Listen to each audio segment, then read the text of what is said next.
자, 매수가는 4,660원이고요. 해인이란 종목을 들고 왔어요.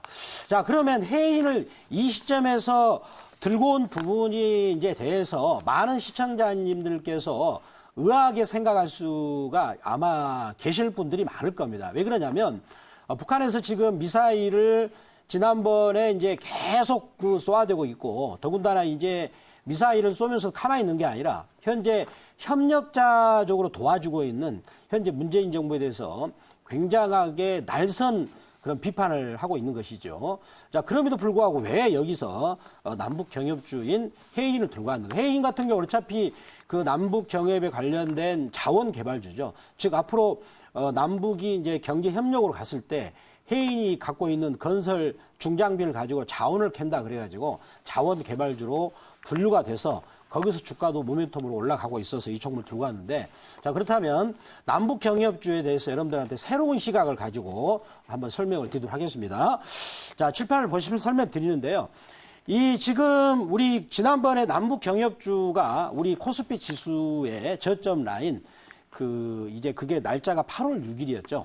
8월 6일 때 남북 경협주는 대체적으로 올라가는 각도가 V자로 지금 가고 있어요. 어떤 종목 같은 경우는 거의 매일같이 하루에 조금씩 올라가고 있는 그런 패턴들이 나오고 있어요.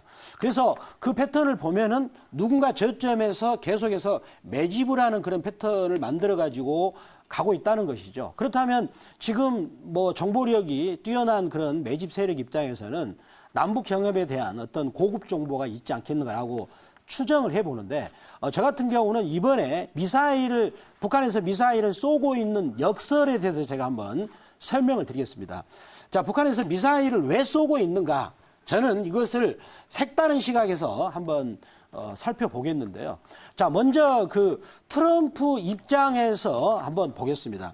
자, 트럼프 지금 대통령 같은 경우는 이분 같은 경우는 아시다시피 굉장히 욕심이 많잖아요. 성격이. 욕심이 오죽 많으면 세계 언론을 다 장악할 정도로 자기 말만 하자습니다. 자기 말만. 그리고 심지어 이 주식을 모르는 연세가 80대신 저희 어머니도 트럼프를 알아요. 심지어 트럼프가 가장 나쁜 사람이다. 그렇게 할 정도로 지금 얘기를 하는데, 트럼프 때문에 우리나라 증시가 못 간다 이거죠. 자, 그 정도로 유명한 사람인데, 이 트럼프는 굉장히 욕심이 많죠. 욕심이 많은데, 미국에서 대통령이 되기 위한 욕심은 가득한 분인데, 근데 지금 그 중국과의 무역 지금 현재 협상은 제가 보기에는 내년에 대선까지도 되기는 힘들다라고 생각이 들어요. 왜 그러냐면 이거는 전략적으로 지금 그 미국 입장에서도 중국을 틀어줘야 되는 그런 입장이고, 또 중국도 한치의 양보가 없는 그런 상황이기 때문에 대선 직전까지 가더라도 좀 지지부진하다라고 저는 생각하고 싶은데요. 자, 그렇다면 트럼프 입장에서는 이제 외교적인 성과에서 한계를 뭔가를 내야 되는데, 그렇다면 북한 카드를 쓰지 않겠는가 싶어요. 자, 북한 카드. 자, 왜 북한 카드를 쓰는 거냐? 첫 번째 목적은 중국을 견제하는 거죠. 자, 중국을 군사적으로 그리고 지정학적으로 경제적으로 견제를 하는 입장에서 이제 북한 카드를 쓸 것이라 생각합니다. 따라서 북한에 대해서 우호적인 발언을 하지 않습니까? 계속 미사일 쏘라더러 그건 미사일이 아닌 것 같다. 쏘도 된다. 심지어 그런 발언까지도 하고, 또 심지어 강경파인 볼튼까지도 동원시켜가지고 그 정도는 괜찮다라고 발언을 하고 있는 것이죠. 그런데 지금 한 가지만 더. 자, 그렇다면 여기서 보시면 이제부터 본론 나옵니다. 자, 북한에서 미사일을 쏘고 있는데, 자, 제가 시청자 여러분들에게 한번 질문 드리겠습니다. 그게 과연 위협용이냐?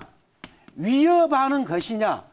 아니면은 자기들이 핵을 포기했을 때, 핵을 만약에 북한에서 포기한다면 남한하고 전력은 절대적으로 군사력은 열세가 될 것입니다.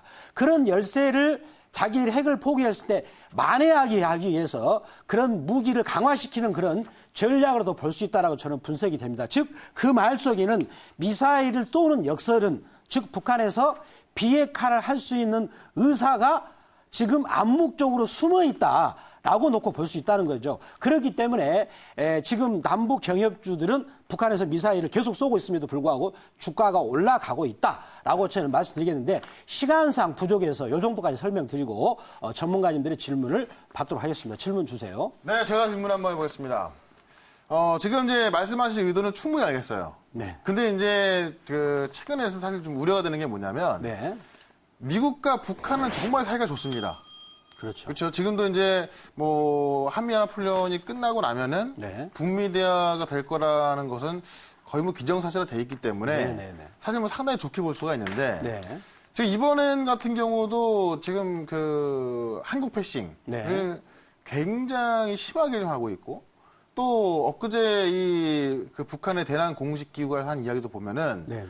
완전 우리나라는 배제가 되고 있습니다. 그래서 뭐 네네. 절대 이야기하지 않을 거니까 우리 문재인 대통령의 그 우리 광복절 그 낭독한 이야기를 듣고서도 뭐 절대 이야기도 안 할 거니까는 뭐 이렇게 패싱을 시키고 있거든요. 네. 그럼 실제로 북한이 비핵화가 돼서 어떤 그 북미 대화가 된다 하더라도 네. 북한이 우리를 배제한다면은 네. 우리가 좀 가져갈 수 있는 이득이 좀 없어질 것 같은데 네. 그 부분은 어떻게 생각하시나요?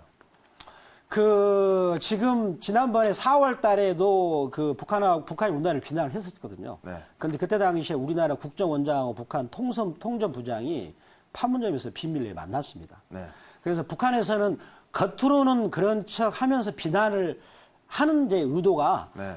미국한테 빨리빨리 좀 그 협상 진척도를 해달라 그런 의도가 있다라고 봐요. 그리고 과거에서 북한에서도 그런 전략을 많이 폈었죠. 너무 심한 거 아니에요, 근데 이번에? 이제 그렇게 이제 우리가 보기에는 겉으로 심하지만 네. 지금 주가는 거기에 반대로 가고 있지 않습니까? 네. 그러니까 주가는 우리는 보통 주가를 그렇게 해석할 필요 있는데 이제 시간이 부족하기 때문에 요 정도 말씀드리고요. 알겠습니다. 자, 목표가는요. 5,250원 말씀드리고요. 손절면 4,200원 말씀드리면서 이창훈 전문가님